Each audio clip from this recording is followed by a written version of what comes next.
Delegation is not simply reading a book or by simply following somebody else in a seminar. That's what I'm telling you. The process is difficult. The process is long, difficult one. You take the trouble to teach people, you must make sure that you follow up and see that they're doing it, find out the problem they have, go back again, and a whole lot of things. First, we must learn how to delegate. And so, I give you some tips. You can take that back home and take a look at it. This gives you some example. Okay? This exactly used to be. A king will do everything by himself. Okay? In the old days, the one who killed the most is the king, isn't it? This is the Western philosophy. All the kings that were killed in the Western world were people who can kill more, right? Right now. Who controlled the king? Who controlled the king? Oh, so bad, you know. The church, the priest controlled the king. Because the priest tell the king, well, you have killed so many people, let me do some mantra with you, you know? Some confession. God, whatever rubbish. And then I will cleanse you, and all these things started. Then the priest begin to control the king. It's a question of control. This is white man's thing. See, this is a problem, see? That's why you look at Indian and Chinese culture, there is no written manuscript or prayer. There is always verbal, meaning, hey, whichever way you can choose, that's up to you, see? So, here I give you some guide. See, you need to understand, okay? It is a process, and this tells you again. You see that? If you recognize somebody is thinking differently, you must give the person the chance to develop his. You may have done it one way, and your way may not be the only way. There is another way. Let him try. Let him form his conclusion. Let her form the conclusion. If two people do it, then there's one way, there's another way. Like that, you have 360 different ways of doing one thing. Which is the right one? Time. If I can do it in 5 minutes, and you take 7 minutes to do the same thing, then the 5 must be better than 7, right? If the quality is the same, am I right? So they use a time measure. So a lot of this is something. So let's take a quick example, okay? Here are the, can you see this? Whenever people in management delegate out to some employees, you must make sure that task that you're doing must have all the element of responsibility spelled out. You need to write it down. You need to tell the person the responsibility. Together with that, you must have authority also spelled out. And then, on top of that, while responsibility is these employees, yet the accountability is the manager. You see now? So, gives the confidence to the employee to say, okay, I'll do this. Suppose I don't do it completely, okay, I can go back to it. Your door must be open. Now, people have done up to that, can I do this? Okay? I'm going to give you a short version of this, but this is something that you must do. Also, understand this, okay? It's a skill. You can't learn this from management school, okay? You can't. It is a skill that you develop over a period of time. Now, you can only do that provided your job, you feel secure. If you feel insecure, you won't teach. You will never teach. That's why you never ever allow a salesman to train another salesman. Because the salesman will never teach the other salesman to be better than him. So you got a problem. You got a problem. salesman who's very good in selling should never be made a supervisor. Because why? As a supervisor, you start selling. You got to find a mediocre salesman who's not threatened by, he can't sell, but he's a mediocre, good manager of people, human skill. And that's the difference, okay? If you want to advance, you have to develop new skills. And you can only develop new skill if people allow you to develop the new skill. In a developing country, this is quite easy. In a developed country, you cannot. Because you come in, you take over my job. So the Western countries have a very good concept. Every year without fail, 10% of the staff, all the way down, 10%, all the way down, okay, of the total company. Let's say they have 1,000 staff. 100 of them will leave. A new 100 will come in, replacing every position. Every year. One chap will never work for a company for more than 5 years. Why? Because he will never get promoted. He goes to another place, he'll get promoted. This is what happens. You understand? So this is something. But as a leader and as someone doing this, you see, you need to find out, if I can do this, I must also realize what I cannot do. Therefore, you employ people to do that. Okay? This is something. Let me just quickly point out 4 important things. Okay? Sorry, 3 important things.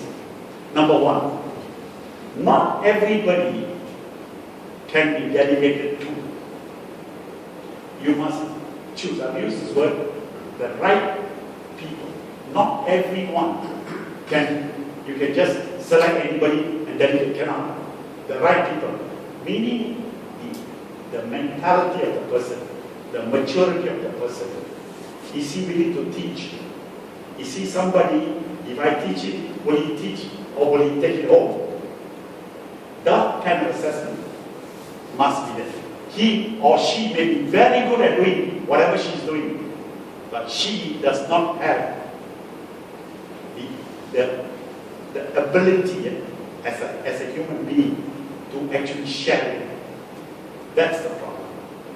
And this expectation. So the right people, number 1. Number 2, you must only delegate the things, not all of what you do can be delegated out. It must be very specific. So it must be the right type of delegation. And it must be siloed down, not broad-based. It must be singular. So you give the right people the right amount of delegation, not too much. And finally, you must have one other very simple concept which works for you well. That is, you must have the right type of follow-up. Okay? Meaning the time, how often it's done. If you check too often, it's no good. So you must have the right people, the right delegation, and the right amount of follow-up. When should I follow up with you? Not every day, not every week, when. Also depending on the person. So it's not that simple. Huh? It is a complex issue. If you think it's very simple like that, try it. It's not simple. Over time, you will begin to realize this person can only do that. If I want him to do something different, I have to personally help the person understand it. You understand? And that's why we all went to school. We went to school to learn ABCD, mathematics. But the school never taught us all of this. Then they started to make games and all that, football and all that, work as a team, all that good concepts. But it won't help you. This is something that you must learn. So let me start off by saying to you how to delegate. The first and the most important one is this statement here. You see, how to delegate is something that you yourself must sit down and write down. You yourself must sit down and write, how do I want to delegate this? And then I've given you some ideas, okay? what needs to be done, and then on top of that, what result do you want? If you have these two fixed, then you go to the second step. The second step would be to learn how to set performance standards. You delegate something, but you don't know how to measure it. It's also a failure.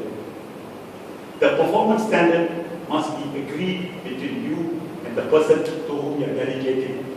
You can't use, this is the company standard, you follow, cannot. Individual. You have to set the standard for that individual. See, this is a two-way thing, okay? And then the measurement. How is the job to be done? When do I follow up with them? The third step, which is crucial in this, is that learning to delegate has to have a schedule and a deadline. Sometimes, most of the delegation fail because the time that is given is not enough. Sometimes you want to get it done tomorrow. You want to get it now. Cannot. Not because the person doesn't know how to do it or doesn't have knowledge. You must give the person the explicit time. If you give a deadline, that means you are telling when I want that. But if the other person agrees and says, okay, this I can deliver, say, 2 days from now, 3 days from now, he's making that commitment. So that's also a free thing, okay? And you can see this, okay? Very simple thing, okay? Now going further, let me say this, okay? Effectively, the best way to delegate is to take a task, like I said, a task, find a person that's mature enough to handle the task. Not everybody is mature. There are not a lot of people who are mature. You understand that? Not everybody is mature. And don't take it for granted that everybody is mature. They are not.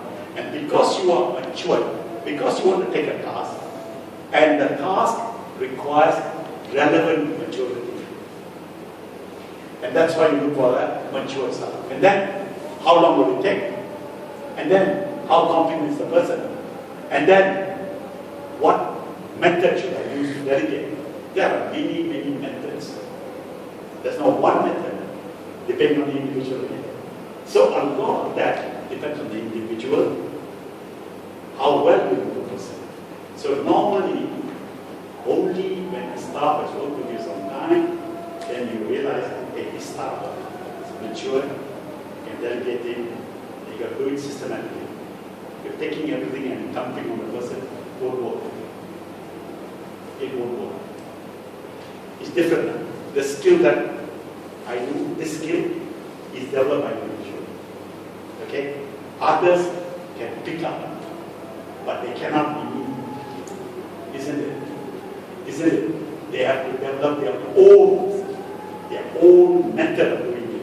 How to reach people. Only they will know. Okay? I will die with this. Nobody can replace me. But somebody else who's better than me might come and deliver it differently. That's it. So that's why maturity is a key to it. Okay? Some 7 things I want to go through quickly. Number 1.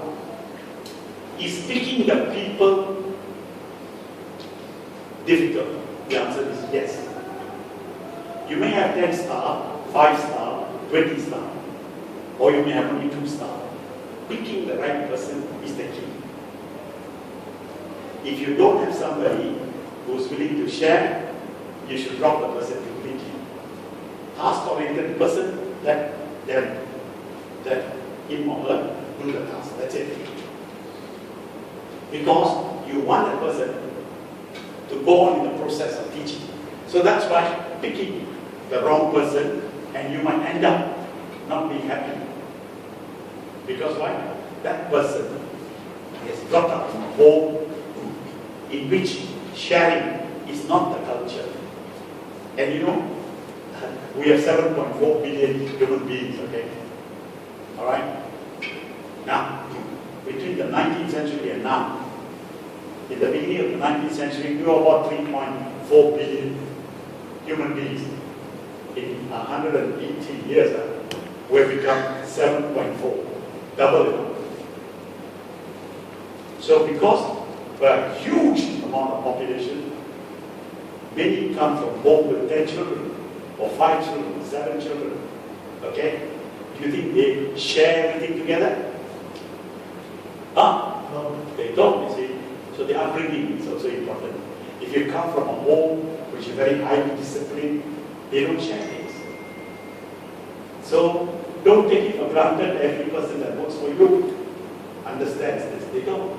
So the first thing is the right person. You need to know the background of a person. He's not, he was a school prefect, the class monitor, that whole world. He may be a very selfish individual. And if you are a selfish individual, will you teach anybody anything? You won't. That's why computer people are very selfish people. Not because they're selfish people.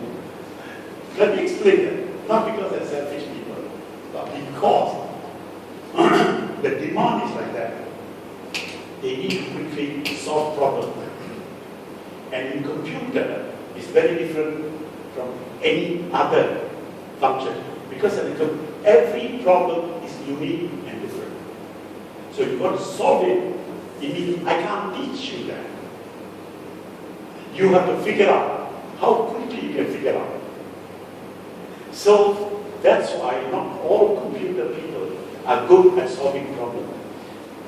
They are good at doing certain things, but the solving problem, okay, I have several of my nephews and nieces are in this business, and I can tell you, they work midnight oil, okay? They are in the banking industry. Suddenly they need to solve people's problems, and they got to sit at home and find a solution. And that solution have never ever been done by anybody else. And the problem that cropped up also is nothing. It was not what happened yesterday. It's something new again. So that's why computer people. So this, having said that, let me get the second one. Number one. See, that's why I said just now, you need to sit down and write down, okay, what is it that I want to delegate? Once you know exactly what you're going to delegate, how you're going to do it, and then how you're going to measure it, then comes this the job, the requirement of the job, the ability of the person. Then you can see, okay, this person can have some ability in this or not. Then you can expect. So actually you should know the staff to whom you're delegating. You can't just like that. You understand? You're with me now. So that is a process. And this is one of the failures. The job, you think he may do it, but actually he doesn't have the skill. And therefore, it's a different type of delegation. The second thing that is important in delegation. The third thing is, you see, choosing the right person, I already said it, okay? But having chosen that right person, is he a person that is responsible enough to know that the job given to him, several other people also depend? Or is he someone who is like that? Or like that? Actually, you mean someone like that. You understand? So, that also is very important. So, you see how complex it is?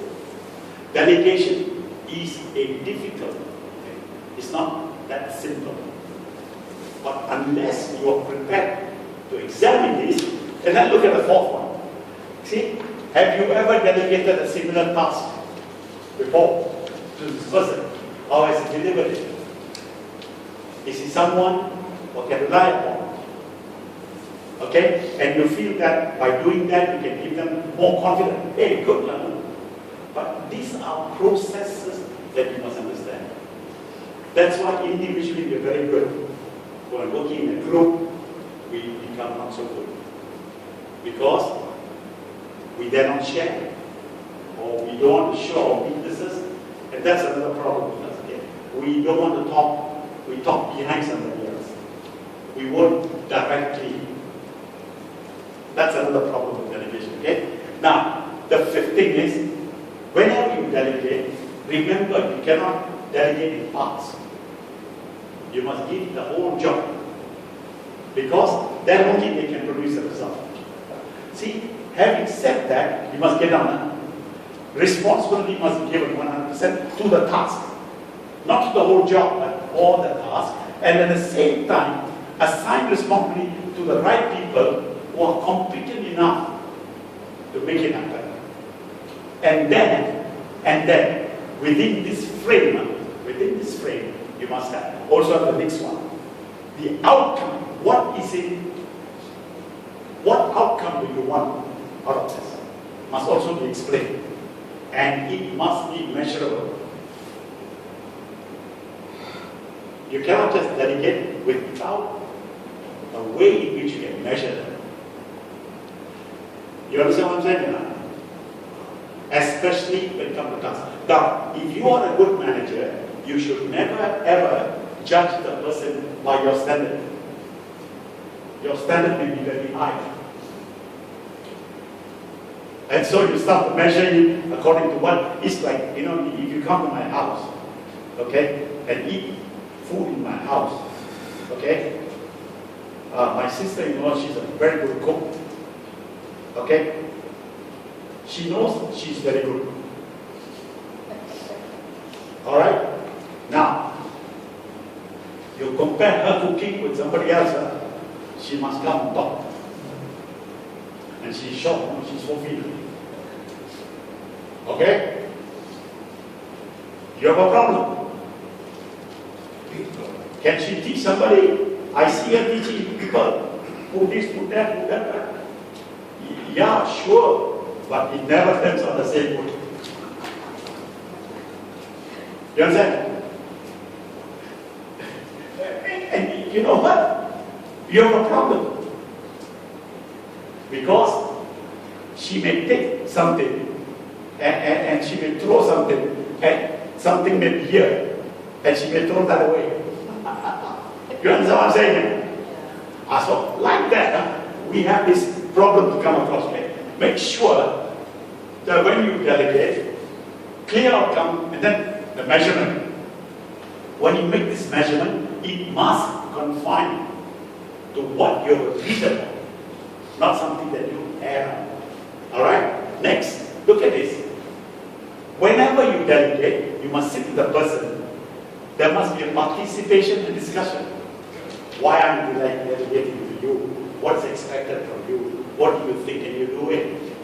And those kind of discussion and participation. Whenever this happens, then you invite people to suggest maybe the way you have done it may not be the way she wants to do it or he wants to do it. That is also a learning process. So when you do that, all this builds relationship. The one you're delegating to and the one who's receiving delegation. So both of this. That's why the task, as a manager, it is important that you sit down and write down the task very clearly in detail. And when you do that, it's easy to delegate piece by piece or the whole job. Okay? And finally, very importantly, you must remember this again. And this is the key to any type of delegation. See, this is the circular. Appropriate task, appropriate person, set the clear plan, and then implement it, monitor it, evaluate it. So if I just go back, this simple conclusion gives you an idea. It is not that easy, okay? It is a difficult process. You understand? Do you understand what I'm saying? It is a very difficult process. If you want your company or the people that you work with to progress, okay, this is what we do. Except, but if you are a medical doctor, you cannot delegate your work. Period. Cannot. Why? Because you are skilled in certain things. And a lot of this skill, you pick up along the way, you observe the patient, you listen to the patient, you can very quickly feel the patient. I know of many, many doctors. The moment the patient walks in, before the patient walks in, the doctor will get a card In that, there will be certain things. So you look at the card, you read it, okay? And then he'll ask the patient to come. When the patient is coming, walking towards him, he gets the vibration. And when you sit down, he asks you a couple of questions, touch you here, touch you. These are skills you cannot teach. It's your own skill. I know of one in 1960 something. He was from Sri Lanka. He was the number 2 person in as a neurophysician. You know, a doctor will recommend this neurophysician when all the surgeons have gone through, cannot do anything. Usually the patient is neurotic, very neurotic. A neurophysician is someone who has to medically treat him. Surgery has already been done. He had a very peculiar look. The room was about, roughly, about less than 8 feet in width and about 20 feet in length. So like a rectangle thing. And he has a table, a small table, like a primary school table. And he will sit in a chair that is there, like a student will sit. He is 6'6".